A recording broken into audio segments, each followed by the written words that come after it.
ದೇವರ ನಾಮಕ್ಕೆ ಮಹಿಮೆ ಉಂಟಾಗಲಿ. ನಿಮ್ಮೆಲ್ಲರಿಗೂ ಬೆಳಗಿನ ಶುಭೋದಯ. ದೇವರ ವಾಕ್ಯಗಳನ್ನು ಕೇಳುವುದಕ್ಕಿಂತ ಮುಂಚೆ ನಮ್ಮ ಕಣ್ಣುಗಳನ್ನು ಮುಚ್ಚಿ ನಮ್ಮ ಅಂತರಾತ್ಮವನ್ನು ದೇವರಿಗೆ ಒಪ್ಪಿಸಿ ನಾವು ದೇವರ ವಾಕ್ಯಗಳನ್ನು ಕೇಳಿಸಿಕೊಳ್ಳಿಕ್ಕೆ ಹೋಗೋಣ. ಪ್ರಾರ್ಥನೆ ಮಾಡೋಣ. ಸರ್ವ ಸೃಷ್ಟಿಗೆ ಪಾತ್ರನ ತಂದೆ ಆದ ದೇವರೇ, ನಿಮಗೆ ಸ್ತೋತ್ರ. ನಿಮ್ಮ ನಾಮಕ್ಕೆ ಮಹಿಮೆ ಸ್ವಾಮಿ. ಇರುವಾತನು ಬರುವಾತನಾಗಿದ್ದರೆ ಅದಕ್ಕಾಗಿ ನಿಮಗೆ ಸ್ತೋತ್ರ. ನಿಮ್ಮ ವಾಕ್ಯಗಳನ್ನು ನಾವು ಕೈಗೊಂಡು ನಡೆಯುವ ಹಾಗೆ, ನಾವು ನಿಮ್ಮ ಸಾನ್ನಿಧಿಗೆ ಬರುವ ಹಾಗೆ ನೀವು ಸಹಾಯ ಮಾಡಬೇಕಾಗಿ ನಿಮ್ಮಲ್ಲಿ ಪ್ರಾರ್ಥಿಸ್ತೇನೆ. ಕೇಳಲ್ಪಡುವಂಥ ಪ್ರತಿಯೊಬ್ಬ ಮಕ್ಕಳ ಮೇಲೆ ದೇವರೇ ನಿಮ್ಮ ಸುವರಗಳನ್ನು ಸುರಿಸಬೇಕಾಗಿ ನಿಮ್ಮಲ್ಲಿ ಬೇಡುತ್ತಾ ಯೇಸುವಿನ ಮುದ್ದಾದ ನಾಮದಲ್ಲಿ ಬೇಡುತ್ತೇನೆ ಜೋಳ ತಂದೆಯೇ, ಆಮೇನ್. ದೇವರ ನಾಮಕ್ಕೆ ಮಹಿಮೆ ಉಂಟಾಗಲಿ. ಸ್ವಲ್ಪ ಸಮಯ ನಾವು ದೇವರ ವಾಕ್ಯಗಳನ್ನು ಕೇಳಿಕೊಳ್ಳಿಕ್ಕೆ ಹೋಗೋಣ.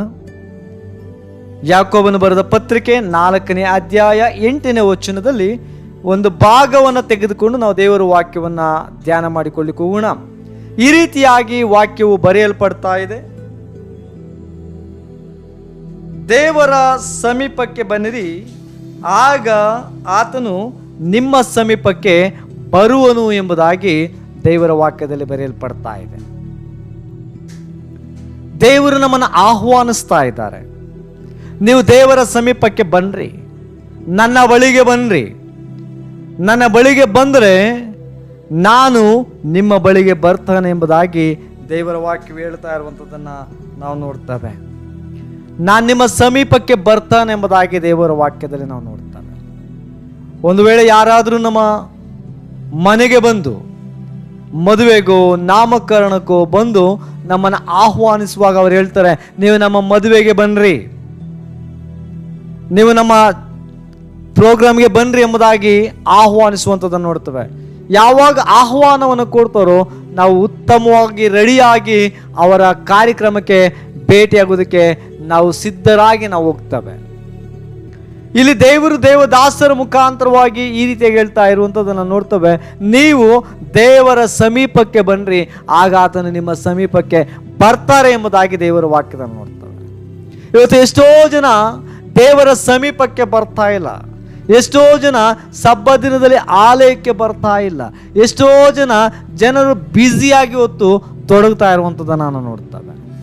ನಾನು ನಿಮ್ಮಲ್ಲಿ ಮನವಿ ಮಾಡಿಕೊಳ್ತಾನೆ, ನೀವೆಂಥ ಪರಿಸ್ಥಿತಿಯಲ್ಲಿರಲಿ ಪರವಾಗಿಲ್ಲ, ಹೇಗಿದ್ರೂ ಪರವಾಗಿಲ್ಲ, ನೀವು ದೇವರ ಸಮೀಪಕ್ಕೆ ನೀವು ಹೋಗ್ರಿ, ದೇವರ ಬಳಿಗೆ ಹೋಗ್ರಿ, ದೇವರ ಸಾನ್ನಿಧ್ಯದಲ್ಲಿ ನಿಲ್ರಿ. ದೇವರ ಸಾನ್ನಿಧ್ಯದಲ್ಲಿ ನೀವು ನಿಂತರೆ ಕರ್ತನಾಥ ದೇವರು ನಿಮ್ಮನ್ನ ಕೈ ಬಿಡುವುದಿಲ್ಲ. ಆತನು ನಿಮ್ಮ ಸಮೀಪಕ್ಕೆ ಬರ್ತಾನೆ ಎಂಬುದಾಗಿ ದೇವರ ವಾಕ್ಯದಲ್ಲಿ ನಾವು ನೋಡ್ತಾರೆ.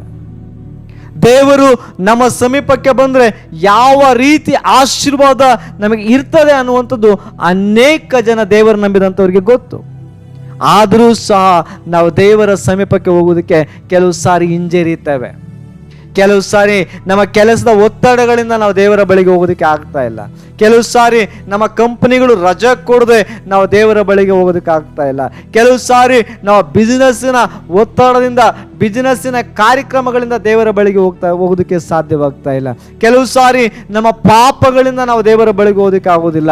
ಕೆಲವು ಸಾರಿ ನಾವು ದೇವರಿಂದ ದೂರ ಹೋಗಿರುವಂಥ ಕಾರಣ ಮತ್ತೆ ದೇವರ ಬಳಿಗೆ ಹೋಗೋದಕ್ಕೆ ಸಾಧ್ಯವಾಗ್ತಾ ಇಲ್ಲ. ಆದ್ದರಿಂದ ದೇವರು ಒಂದು ಅವಕಾಶವನ್ನು ಮತ್ತೆ ನಮಗೆ ಅನುಗ್ರಹಿಸಿ ಒದಗಿಸಿ ಕೊಡ್ತಾ ಇದ್ದಾರೆ. ಏನಂದ್ರೆ, ನೀವು ನನ್ನ ಸಮೀಪಕ್ಕೆ ಬನ್ನಿರಿ, ನೀವು ನನ್ನ ಬಳಿಗೆ ಬನ್ನಿರಿ, ನೀವು ನನ್ನ ಬಳಿಗೆ ಬಂದ್ರೆ ನಾನು ನಿಮ್ಮ ಸಮೀಪಕ್ಕೆ ನಾನು ಬರ್ತೇನೆ ಎಂಬುದಾಗಿ ದೇವರು ವಾಗ್ದಾನವನ್ನು ಮಾಡ್ತಾ ಇದ್ದಾರೆ. ಕೈ ಚಾಚಿ ದೇವರು ನಮ್ಮನ್ನು ಕರೀತಾ ಇದ್ದಾರೆ. ಕೈ ಚಾಚಿ ದೇವರು ನಮ್ಮನ್ನು ಆಹ್ವಾನಿಸ್ತಾ ಇದ್ದಾರೆ. ತಾಡ ಮಾಡಬೇಡ್ರಿ, ದೇವರ ಸಮೀಪಕ್ಕೆ ಬಂದ್ರೆ ದೊಡ್ಡ ಆಶೀರ್ವಾದದ ನಿಧಿ ನಿಮ್ಮ ಜೊತೆಗೆ ಇರ್ತದೆ. ದೇವರ ಸಮೀಪಕ್ಕೆ ಬಂದ್ರೆ ನಿಜವಾಗಲೂ ನಿಮಗೆ ಮಾಡುವಂತ ಕೆಲಸದಲ್ಲಿ ವಿಜಯವು ನಿಮಗೆ ಕಾಡಿರ್ತದೆ. ಯಾವಾಗ ಯೆಹೋಶುವನು ಯುದ್ಧವನ್ನು ಮಾಡ್ತಾ ಇದ್ದನು, ದೇವರವನ ಜೊತೆಗಿದ್ದಾಗ ಅವನು ಯುದ್ಧದಲ್ಲಿ ಗೆಲ್ತಾ ಇದ್ದನು. ಯಾವಾಗ ಕೈ ಎತ್ತಿ ಪ್ರಾರ್ಥನೆ ಮಾಡುವಂಥದ್ದನ್ನು ನಿಲ್ಲಿಸ್ತಾ ಇದ್ದನು, ದೇವರು ಅವನಿಗೆ ಫಲ ಕೊಡ್ತಾ ಇಲ್ಲ. ಅದಕ್ಕಾಗಿ ಯೆಹೋಶುವನು ಪ್ರಾರ್ಥನೆ ಮಾಡುವಾಗ, ಕೈಗಳನ್ನು ಮೇಲೆತ್ತಿ ಪ್ರಾರ್ಥನೆ ಮಾಡುವಾಗ ಆ ಇಸ್ರಾಯೇಲ್ ಜನರಿಗೆ ಜಯವಾಗ್ತಾ ಇತ್ತು ಅನ್ನುವಂಥದ್ದನ್ನು ನೋಡ್ತಾರೆ. ಯಾಕೆಂದ್ರೆ ಯೆಹೋಶುವನು ದೇವರ ಬಳಿಗೆ ಹೋದಾಗ ಜಯ. ಅದೇ ರೀತಿ ಸತ್ಯವೇದದಲ್ಲಿ ಅನೇಕ ಜನರನ್ನ ನಾವು ನೋಡ್ತೇವೆ. ಯಾರೆಲ್ಲ ದೇವರ ಸಾನ್ನಿಧ್ಯಕ್ಕೆ ಹೋಗ್ತಾರೋ ಅವರಿಗೆ ದೇವರು ನಿಜವಾಗಲೂ ಜಯವನ್ನು ಅನುಗ್ರಹಿಸ್ತಾರೆ. ನಿಮ್ಮ ಜೊತೆಗೆ ದೇವರು ನಿಲ್ತಾರೆ. ಇವತ್ತಿನಿಂದ ತೀರ್ಮಾನಿಸ್ರಿ. ನಿಮ್ಮ ಕೆಲಸದಲ್ಲಾಗಲಿ, ನಿಮ್ಮ ಕಾರ್ಯದಲ್ಲಾಗಲಿ, ನಿಮ್ಮ ಕುಟುಂಬದ ಸಂಗಡವಾಗಲಿ ದೇವರನ್ನು ಆಹ್ವಾನಿಸ್ರಿ. ದೇವರ ಜೊತೆಗೆ ನಿಲ್ರಿ, ದೇವರ ಜೊತೆಗೆ ಇರ್ರಿ. ದೇವರು ನಿಮ್ಮ ಜೊತೆಗೆ ಬಂದು ನಿಲ್ತಾರೆ. ದೇವರ ವಾಕ್ಯದಲ್ಲಿ ನಾವು ನೋಡ್ತೇವೆ, ಈಗೋ ಬಾಗಿಲಲ್ಲಿ ನಿಂತುಕೊಂಡು ತಟ್ತಾ ಇದ್ದೇನೆ, ಯಾವನಾದ್ರೂ ನನ್ನ ಶಬ್ದವನ್ನು ಕೇಳಿ ಬಾಗಿಲನ್ನು ತೆರೆದ್ರೆ ನಾನು ಒಳಗಡೆ ಬಂದು ಅವನ ಸಂಗಡ ಊಟ ಮಾಡ್ತಾನೆ, ಅವನು ನನ್ನ ಸಂಗಡ ಊಟ ಮಾಡ್ತಾನು ಎಂಬುದಾಗಿ ದೇವರ ವಾಕ್ಯ ಹೇಳ್ತಾ ಇದೆ. ಅದಕ್ಕಾಗಿ ನಾನು ನಿಮ್ಮನ್ನ ಕೇಳ್ತಾನೆ, ನಾನು ನಿಮ್ಮನ್ನ ಬೇಡ್ತೇನೆ, ದೇವರು ನಮ್ಮನ್ನು ಆಹ್ವಾನಿಸುವಾಗ ದೇವರ ಸಾನ್ನಿಧ್ಯಕ್ಕೆ ನಾವು ಹೋದರೆ, ದೇವರ ಸನ್ನಿಧಾನದಲ್ಲಿ ನಾವು ನಿಂತರೆ ದೇವರು ನಮ್ಮ ಪರವಾಗಿ ನಿಲ್ತಾರೆ, ನಮ್ಮ ಸಾನ್ನಿಧ್ಯದಲ್ಲಿ ದೇವರು ನಿಲ್ತಾರೆ. ನಾನು ನೆನೆಸ್ತೇನೆ, ಈ ಹೊತ್ತಿನಿಂದ ನಾವೆಲ್ಲರೂ ದೇವರ ಸನ್ನಿಧಿಯಲ್ಲಿ ನಿಂತಿದ್ದೇವೆ.